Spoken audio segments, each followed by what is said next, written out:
Hello again. Welcome to Piercing Through the Cacophony. I am Rachel Heinbaugh, and this is the third part in this series on reframing anxiety.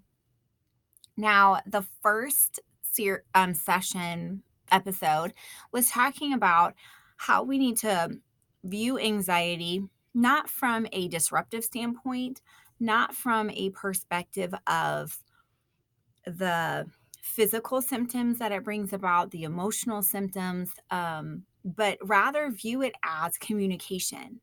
This is a way that our body, our mind, our soul is trying to communicate that we still have stressors that have been lingering in us, that have been compounding in us, that are needing attention. And so, regardless of the method you use in helping to maintain or stabilize your symptoms of anxiety, whether it's through medication, whether it's through meditation, whether it's through mindfulness, whether it's through like I have to limit my caffeine, has a very direct result on my anxiety. Maybe the situations you expose yourself to. However you choose to handle it is fine because stability is vital for functioning in this world, right? But we also need to recognize that our bodies and our minds and our souls are trying to communicate. And so if all I'm doing is stabilizing, I'm not ever getting past that point to a point to learn thriving. But in order to learn thriving, and this was our second week's episode, was talking about, hold on just one second. We're talking a bit about physical awareness. We looked, I suggested you read the story, The Three Little Pigs or The Three Little Dassies by Jan Brett, just to learn and see what is it that contributed to their stressors. What did they learn over time? How did they learn safety and how to recognize that within themselves? And once we can learn to recognize those physical responses in us, it can then help us to become aware of maybe what we're triggered by or how we respond to the world around us. An example of that could be I have a child who has a traumatic memory that is connected to eating at a fast food restaurant. And so, for the first several years in her placement within my house, this child could not eat French fries, which is fine. Like, we're not going to force feed a child French fries, right? But this child could not touch French fries. And it reached a point where this child would see everyone around them eating fries and started to feel like, why can't handle that? Why does the smell of it make me feel nauseous? I feel weird because I don't like them. So we started talking about our brains have this memory connection. Fries are equated to a negative experience. So when you smell it, when you taste it, maybe any of that, it then floods back this experience for you. So French fries cause adrenaline to start rushing, cause their brain to go into freeze mode, is this one's default is freezing. And then that's an anxiety producing thing experience. You're not going to enjoy hamburger and fries like somebody else maybe who has positive memories connected with that. So we talked through how can you reprogram your brain to teach it, instead of having a frowny face or a negative symbol next to a fry as a picture in your brain, how could we equate it with newer memories or different memories? It's still a process, right? But that's one example of a physical experience we might have. So this week, in episode 3, we're going to be looking at how memories impact anxiety. When we view anxiety as the culmination of stress within our lives, the culmination of this buildup of our own internalized responses, then we can see that when we have a bunch of loose ends flying around everywhere, that can then bring about an anxiety response. When we have memories that are like missing puzzle pieces and we don't know where they fit in, that then prevents the brain from connecting experiences to other parts of ourselves. The brain, I explain this to my kids in this way, the brain is kind of like a Velcro system. It needs to have the grabby Velcro in order for the soft Velcro to stick to it. So this is why when you try a new food, it doesn't matter how delicious it might be, our brain goes through a system of processing. What am I familiar with? What might this be similar to? Does this equate with something I don't like? Because it's looking for that sticky Velcro to attach to of familiarity.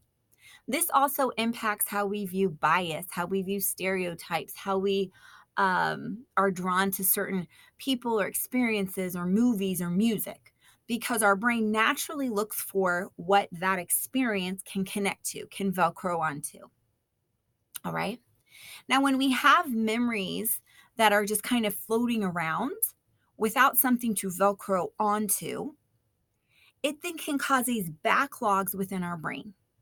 And backlogs within our brains, within our neural framework, causes then a just a cramming of so it limits our capacity to process information, to process sensations, to have an openness to new situations or experiences.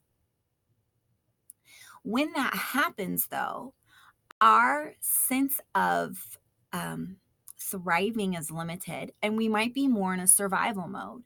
We might have then heightened anxiety because everything feels intense, everything feels on edge, everything feels unrooted or disconnected. And when an individual constantly lives with that feeling of disconnect, unrootedness, they are constantly, our brains put out this like a ping, right? An echoing signal, trying to find, where do I find that rooting? Where do I find that connection, that attachment? And when we don't have that internally, and our brains are always looking for it, when we experience rejections, when we experience high stress situations, when we experience moments of uncertainty, instead of being able to receive it as, oh, well, that happens sometimes, this is a normal experience, our brains will absorb it as everything it needs to be on alert. There is a big problem here, right? And so that's based on us having a lot of unresolved and unrooted memories and experiences within our lives. When we view that as a bunch of puzzle pieces floating around, we can see that anxiety is often indicating a memory or an experience that still needs to be processed, that still needs to find that place where that puzzle piece fits in, that place where that Velcro can come together. That does not mean that we resolve every single issue in our lives. Rather, it means that we can have a curious response instead of a fear based approach of, oh my gosh, I'm having this panic attack again. This is never going to leave me, right? This is a terrifying feeling, which it is. What do I do? I'm just never going to get out of this. Instead, when we can receive it with compassion, affirm that feeling and that experience, and then say, now I'm curious. Why is this the response I'm having? What memory do I have or experience do I have that maybe hasn't matched up, hasn't found its spot in the puzzle piece yet? Now, this might sound strange, but one approach is obviously to like find out what has happened in your life, go on a fact finding mission, go on a curiosity mission, go back and look through pictures if you have them of your childhood, ask questions if you can. However, for many people, those extremely painful moments are ones that provoke the anxiety to begin with, right? That's the reason why anxiety is sitting in our bodies anyway. And the thought of returning to revisit that memory does not sound pleasant, nor oftentimes needs to not occur until we've built our capacity of being able to handle stress and all of that first. So, something what we do in our house with our kids is that we try and revisit ages or times of their lives and not look at the trauma that occurred, not look at the stressors that occurred, but look at what would have been normal. What could have been a typical interaction? And the reason we want to do that is because it takes this um, uncertain season of a life that is this floating puzzle piece without any grounding to it, and it gives it some semblance of connection. It's not resolving the trauma, it's not removing that stress. Rather, it's building a string, a bridge to help root that so the intensity of that anxiety won't be as strong, which in turn leads us to be able to actually deal with or approach the traumas to begin with. For example, I have someone in my house who experienced some very abusive, painful experiences at a daycare. And so, grown-ups who should have been safe were not safe. There was violence that occurred and all of that. And that was unfortunately the story that was always told to this child as they were growing up or were in different placements. And so, if you were to ask this child, hey, what'd you do when you were 3? They would rattle off this, oh, well, this happened, this happened, this happened. And they would share that portion of their story, what they're aware of. And I realized fairly recently that this was also then impacting this child's ability to understand their worth in this world, how they expected to be treated by safe grown-ups, especially at school. And because there was just they only have this limited story of this violence that occurred.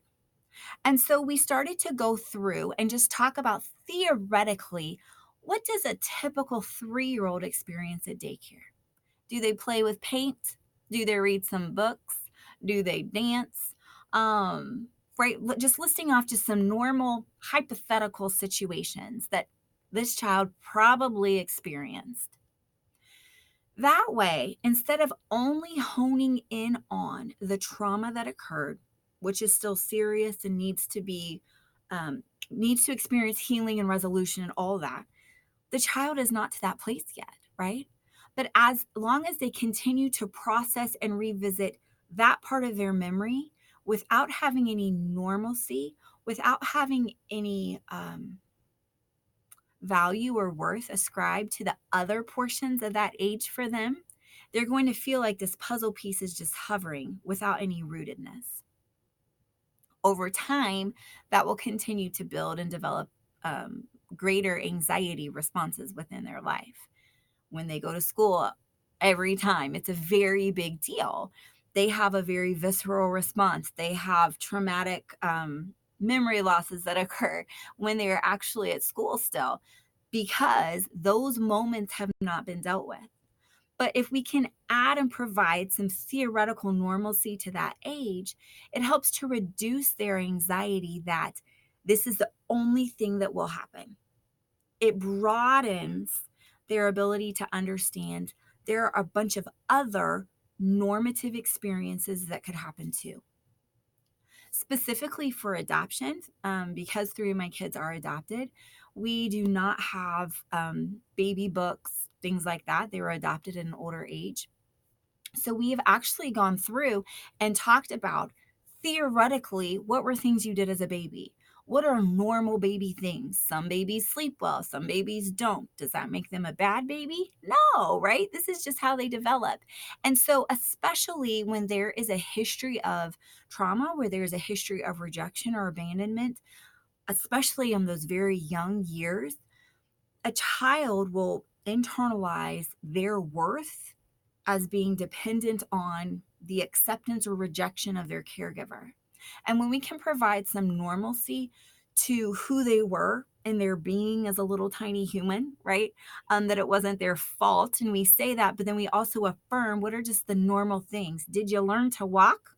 Well, obviously, you're walking now, right? And so we provide those things. Do you think you spat food out? Sure. What little kid doesn't? And as we talk, we're starting to then narrate a story. We're providing words to memories that probably happened, that they just don't have a verbiage for and that haven't been a part of their narrated story so far. Because why this is important is because our anxiety, when it pops up, if we can respond to it with curiosity, we can then respond to it and say, what is this story trying to tell me? The times where I have had panic attacks, they have all been for differing reasons. And when I have been able to, after the fact, reflect on and think through, okay, so what is it that this experience that I'm having, what is it that that's trying to tell me right now? What is it trying to communicate to me? And it can be very different things. And then when I can see, so what am I lacking in that story? Maybe what perspective am I needing? What normalcy am I needing there? What affirmation am I needing there? Compassion am I needing there? Then I can weave to that experience of a panic attack. I can weave into it then some sense of other perspective. So then the next time I'm in that same situation, the next time I'm being confronted with a memory or a triggered response, I can then have this additional information that's starting to weave in, helping to expand my capacity to handle the situation. I think as we go through each episode, I'm suggesting children's stories to read. I think there's such a value in reading kids' stories as grown-ups as well as with our children. They give such a great jumping board for us to talk through and process why we are the way we are and have a creative approach to that. And so the first week's was Little Red Riding Hood, and the second week's was The Three Little Pigs. This week, I would challenge you to find in our house, we have several versions of African tales that are called a story. These are a lot of those, like how the leopard got its spots. A lot of these stories of origin. One of my favorites is about Anansi the Spider-Man, and he's the one who goes and gets the stories from the gods, and he brings them down to the creatures so they can know their origin. And so I would suggest find that either at your library or if you already have it on your shelf, that's great. And read through it and think through. It's okay if these are fantastical, theoretical thoughts, not actual, fact-based what occurred. What am I missing out on in my story? What is my child maybe missing out on their story? In our days of where we have digital pictures, our kids aren't always looking through photo albums, right, to remember things. Where do I need to fill in these gaps? What puzzle pieces are missing? And how can I be more like Anansi, the Spider Man, and go and get these stories to help me have this rootedness, this groundedness? When we look at stories like how the leopard got their spots, um, it's not truth, right? It's a folk tale. It's a fantastical tale, but we can tell ourselves those things as well. If it helps to diminish our stressors, if it helps to ground us and give us some boundary to our existence and our reality, that's a very powerful tool. These visualizations to think, how did this get to be the way it was? How am I so resilient now? How did this situation occur?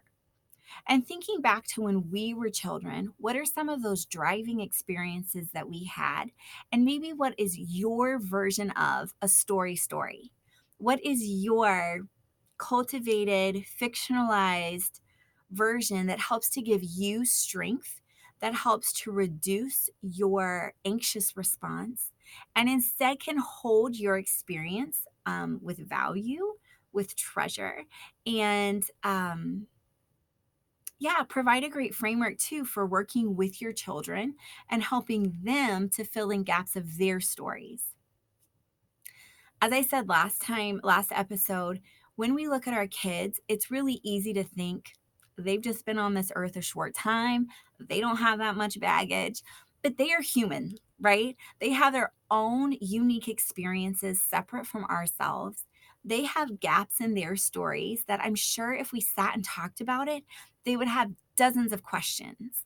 I know my child, well, one of them, I mean, I have five, so, but one of them will ask questions about all kinds of things like, one time you were being really loud in the other room and that scared me.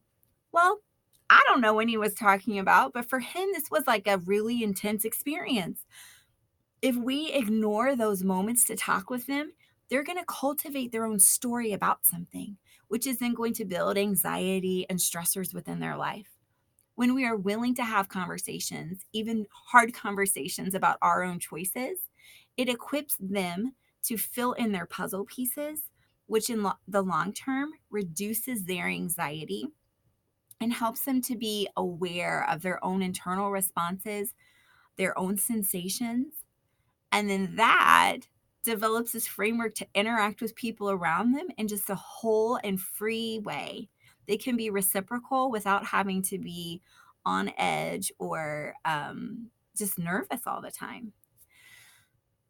So, I am going to work on my own story this week and think through what could that version be for me. And I will be vulnerable and post that.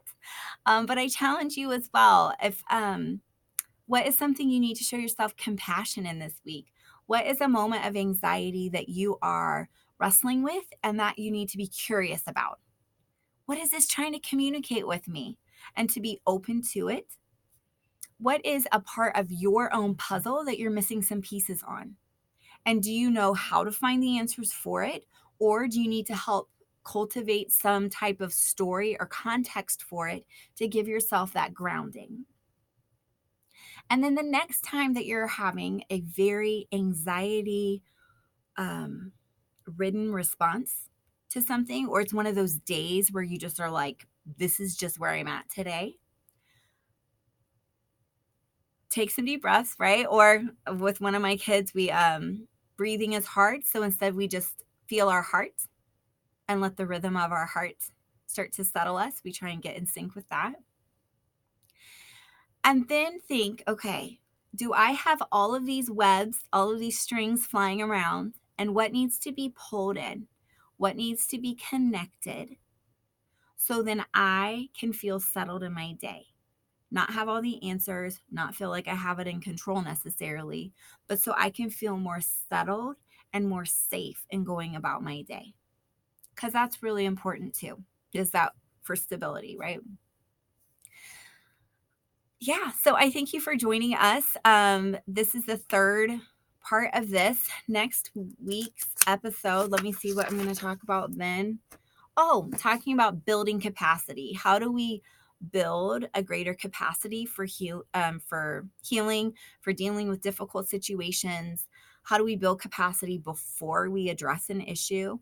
When we are going nonstop and when we are flooded with anxiety, we can't do that and build capacity at the same time, right? And so how do we handle that? So we'll be looking at that next week.